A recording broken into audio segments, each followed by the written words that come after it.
দ্বিতীয় প্রশ্ন করেছেন, অজুতে 3 বার মুখ ধোয়ার পর মনে হয় ভ্রুতে পানি ঢুকে নাই, হাত ধোয়ার সময় কোথাও ভিজে নাই, টেনশন থাকে, কি করব?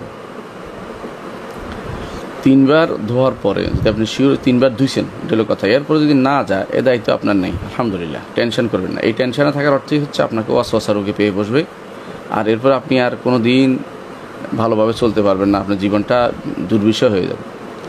আপনি 3 বার ধোয়ার পরে একবারও আর হাত দিবেন না, বল না হয়ে গেছে, আল্লাহ আমাকে সর্বোচ্চ আপনি করে নিয়েছেন, ভলিউম সর্বোচ্চ কাজটা আপনি শেষ করে নিয়েছেন।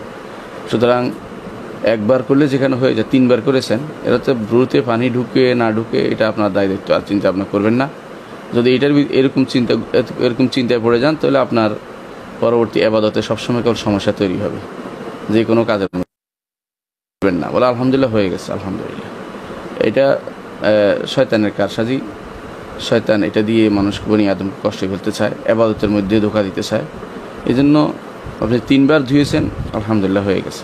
এরপরে পানি ঢুকে নাই, মনে হইলেও কাজ হবে না, আর হাত ভিজে নাই, যাতে কথাবার্তা বলা যাবে না, এগুলি হচ্ছে বাড়তি জিনিস। অবশ্যই ভিজছে, হাত 3 বার ধোয়ার পর হাত ধুবে না, হাত ভিজবে না কেন? এরপর যা মনে হয় বলে না, এটা এমনি শুকিয়ে গেছে, মনে করতে হবে। যে কোনো মূল্যে 3 বারের বেশি কাজ করা যাবে না, কোনো কাজ 3 বারের বেশি কোনো কাজ করা যাবে না, করলে এটা গুনাহ হবে। হাদিসে রাসূলুল্লাহ সাল্লাল্লাহু আলাইহি ওয়াসাল্লাম বলেছেন, ফাকাদ আসা, ভুল করেছে, গুনার কাজ করেছে, বাড়তি কাজ করেছে, এবং এটা ভালো কাজ করেনি। এর অর্থ হচ্ছে আপনি এই টেনশনে থাকবেন না। 3 বার মুখ ধুবেন, 3 বার হাত ধুবেন, 3 বার পা ধুবেন। এরপরে পা ধোয়ার সময় যাতে করে হাতের পায়ের সাদা যে সমস্ত জায়গা থেকে মাঝে মধ্যে শুকনা জায়গা, ওইটা একটু হাত লাগাবেন, আলহামদুলিল্লাহ। এরপরে আর টেনশন করবেন না। আল্লাহ তাআলা লা ইউকাল্লিফুল্লাহু নাফসান ইল্লা উসআহা, কাউকে তার সাধ্যের বাইরে কষ্ট দেন না। সুতরাং আপনি এর বাইরে চিন্তা করবেন না কোনো দিনই। যত চিন্তায় আসুক পিছনে যাবেন না, সালাতে চলে যাবেন। এরপরে স্ত্রীকে মা বললে কি তালাক হয়ে যাবে? প্রশংসা করার জন্য মায়ের সাথে বইয়ের তুলনা দেওয়া যাবে? স্ত্রীকে মা বললে জেহার হয়ে যাবে। যদি মুখ ফসকে বেরিয়ে যায়, এটা কিছু হবে না। যদি প্রশংসা করার জন্য, যে রান্না ভালো পারো, মায়ের মতো রান্না তোমার, এগুলি কিছু হবে না।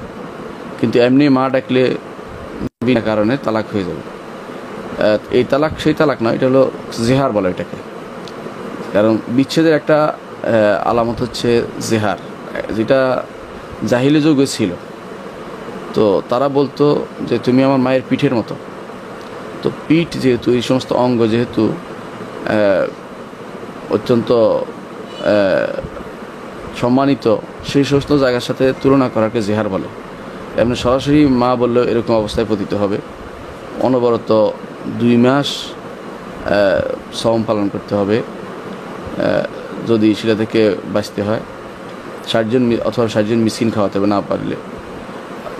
এগুলি সবই, অথবা তাদের কাপড় দিতে হবে, এগুলি সবই সূরা মুজাদালার মধ্যে উল্লেখ আছে, সেগুলো সেখান থেকে জেনে নেবেন। অর্থাৎ আপনাকে জেহারের পর্যায়ে চলে যায় তখন সেটা অনেকের নিকট সেটা এমনি সাধারণভাবে বের হলে শুধুমাত্র এই গুনাহ হবে, কিন্তু